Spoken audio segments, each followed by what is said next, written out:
a second OP for the future diary, Asri dared to spoil who was going to die by the end and who would survive. However, it was only a spoiler if you knew what to look for.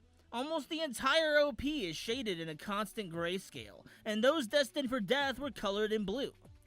It's an expertly used technique that absolutely blew my mind when I first watched the series, and the fact that I didn't notice something like that until after the fact was incredible to me.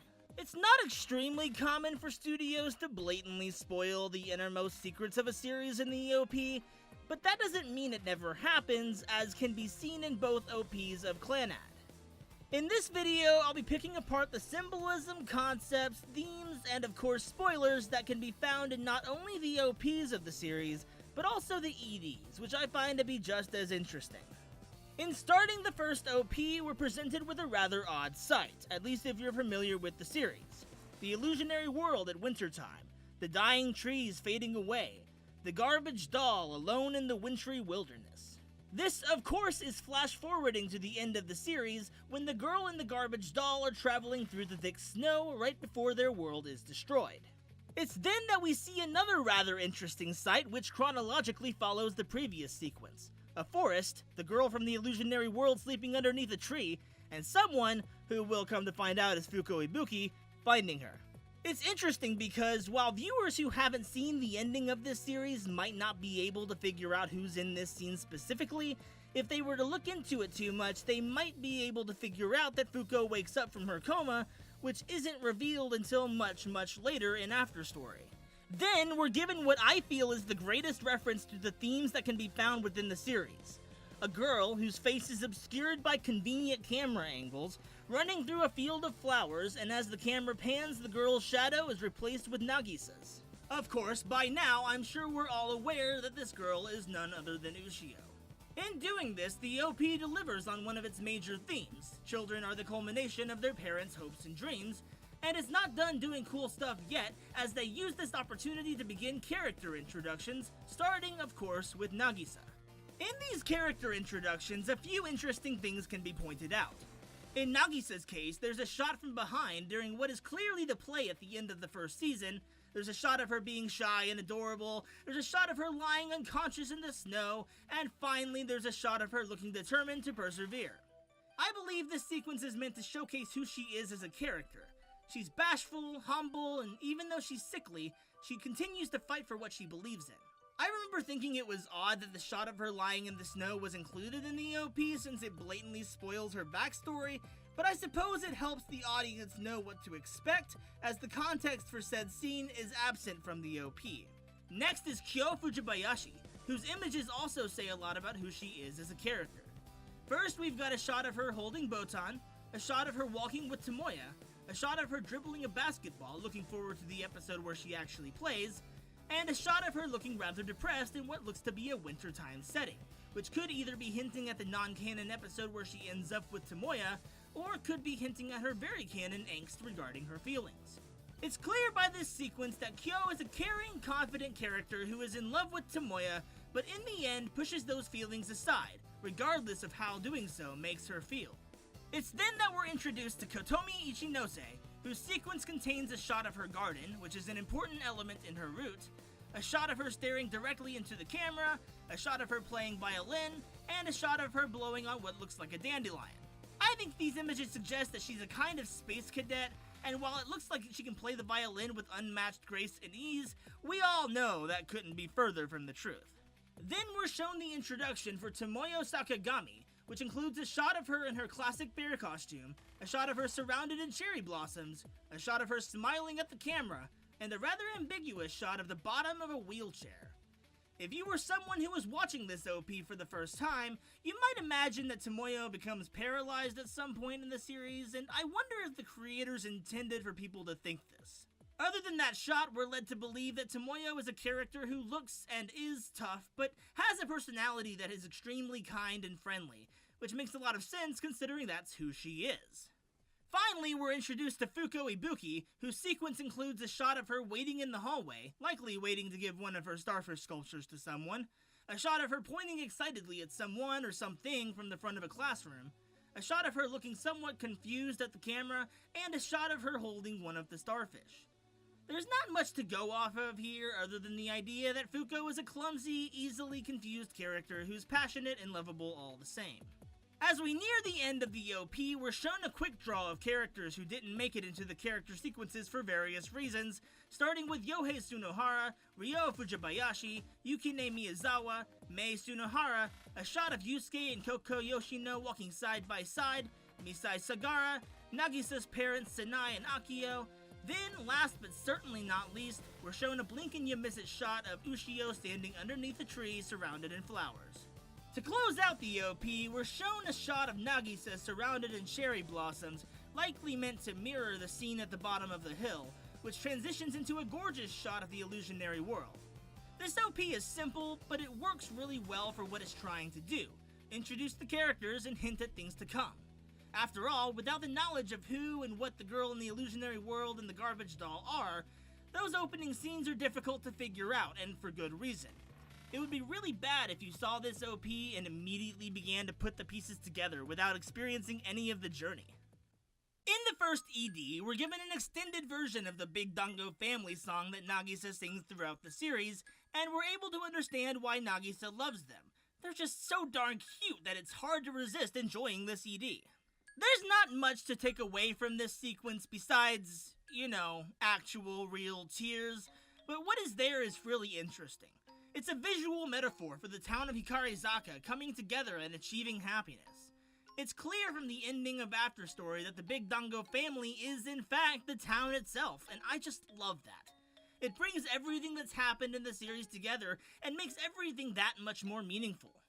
In the After Story OP, there's a lot to break down, so let's not waste any time. First, I'd like to point out the stream of light orbs that pierce through the darkness as we cut to a beautiful shot of Hikarizaka's skyline.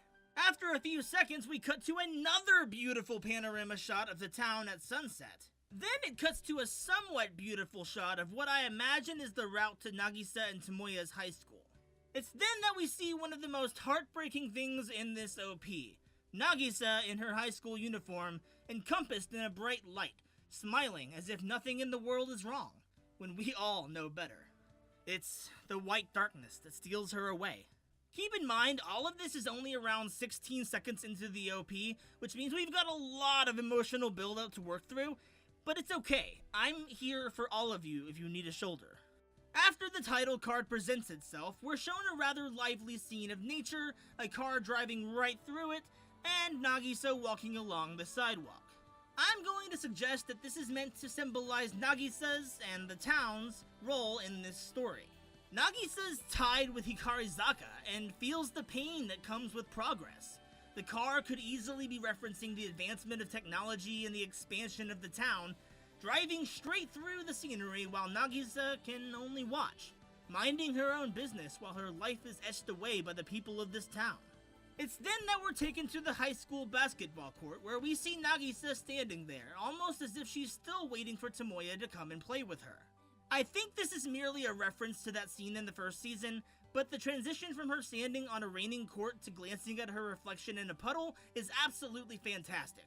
We're then shown a sequence of shots showcasing Nagisa in various positions in various clothing options, as if the OP is letting us know to appreciate her now while we still can, before transitioning to Yoshino and Tomoya's van, showing that Tomoya will eventually begin working with Yoshino as an electrician.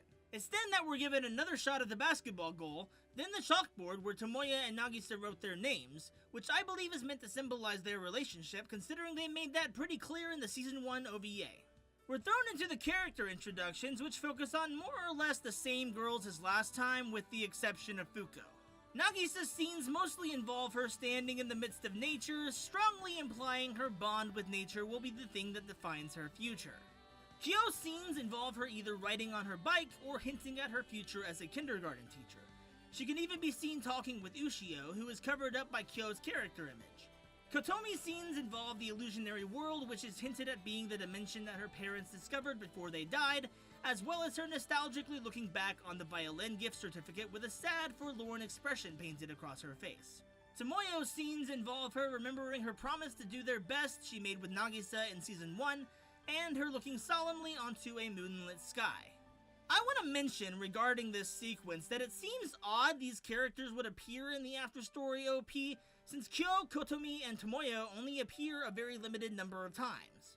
In the first OP, it made sense they'd appear, considering they were very real love interests for Tomoya, but in Season 2 it's clear Nagisa won that fight, and since they hardly appear during the series' most drama-heavy moments, what could be the reason for this? I'm gonna suggest that all of these characters, with the exception of Nagisa, are looking back on their time with Nagisa and mourning her. Kyo does so by being there for Ushio. Kotomi reminisces on how she was helped by her friends, and Tomoya remembers her direct connection with Nagisa via the promise. It's an emotional segment that, even if this isn't the case, gives us this sense of finality that you may or may not be okay with. I'd also like to mention that because there are only 4 character introductions instead of 5 like with Season 1's OP, each time the character image fades out, it's replaced with a shot of the illusionary world in a different season. Nagisa was spring, Kyo was summer, Kotomi was fall, and Tomoya was winter. I believe this is incorporated to drive in the idea of everything having its own season, including life. Nagisa's life ends during winter, sure. However, her death is the end of a season and the beginning of a new one in Ushio. Once again, we're given a showcase of characters who didn't make it into the main lineup, such as Yukine Miyazawa, Misai with Katsuki, Yohei with Mei, Ryo sobbing her eyes out, Sanai and Akio, Fuko hugging Ushio whose face is obscured once again, Yusuke, and Koko. I'd like to suggest the reason Ushio's face is never seen in an OP or ED is because if viewers thought to compare her face to the girl in the illusionary world, they'd notice they're the same, and one of the biggest plot elements would be spoiled more than it already is. To close out the OP, we're shown Nagisa wearing a long coat, surrounded in light orbs as she fades from existence, driving home the idea that she's going to die.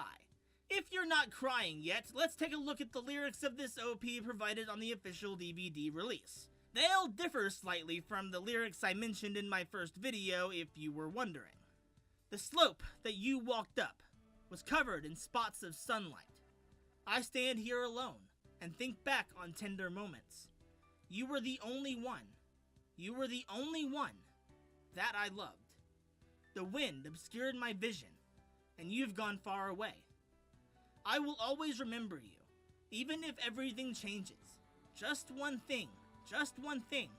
It's something trite, but I will show it to you. It is full of light. I will cherish it forever and ever. As I said in my first video on this series, these lyrics are clearly from Tomoya's perspective after having lost Nagisa. He was so focused on providing for his family that he sacrificed precious time with them, which is what I think is being said with the line, "The wind obscured my vision and you've gone far away." Imagine being in my position where I'd heard that this series could tear out your heart and feed it to hungry dogs, but not knowing what was going to happen specifically and reading these lyrics. I felt my heart drop and I immediately feared the worst. In the second ED, called Torch, we're once again introduced to a child character who's been featured in both OPs and now in this ED. Of course, each time she's present, her face is conveniently obscured.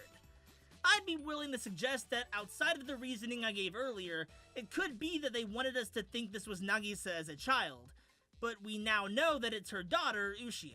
This ED is meant to showcase the town of Hikarizaka and its inhabitants in a way that is bouncy and bubbly, which some people think is entirely inappropriate for this series since the larger percentage of it is akin to depression porn. I disagree. I feel like while the series is very sad and can be very depressing, in the end it's always reminding us to cherish what is most important and to keep our head up even in the darkest of times. In using this ED to break apart the melancholic circumstances, it's telling us that no matter how bad it gets for Tomoya or Ushio or the Furukawas or anyone else in the town, things will get better in the end. It's also worth noting that the bulk of this ED shows the main and supporting cast walking backwards from left to right. I believe this is meant to suggest that time will be moving backwards by the end of the series, but because each character is acting normally, it's saying that they don't see anything out of the ordinary. They won't clearly remember the traumatic events of this world line. It seems that each of the characters are grouped together based on who they're related to. Akio and Sanai are together, Yohei and Mei, Nisai and Katsuki, Tomoyo and her brother, Yusuke and Koko, and of course Tomoya and Nagisa, among countless others. I also want to mention that in the final episodes, which is to say the extra episode, the summary, and the Kyo episode, this ED changes to include Fuko and Ushio walking in front of Tomoya and Nagisa, which I find to be absolutely fantastic. It further emphasizes how this story has a happy ending. Thanks for watching Anime Ambush! If you enjoyed this video and would like to see more like it, feel free to subscribe to this channel. If you really love me, you can become my patron and help financially support my content, or you can share this video with your friends. If you made it this far, I want you to take to the comments below and tell me if you knew what you were getting into when you started watching Clannad, and if you were spoiled to anything by the OPs or EDs of the series. Until next time, this has been Pixelation, reminding you to stay pixelated.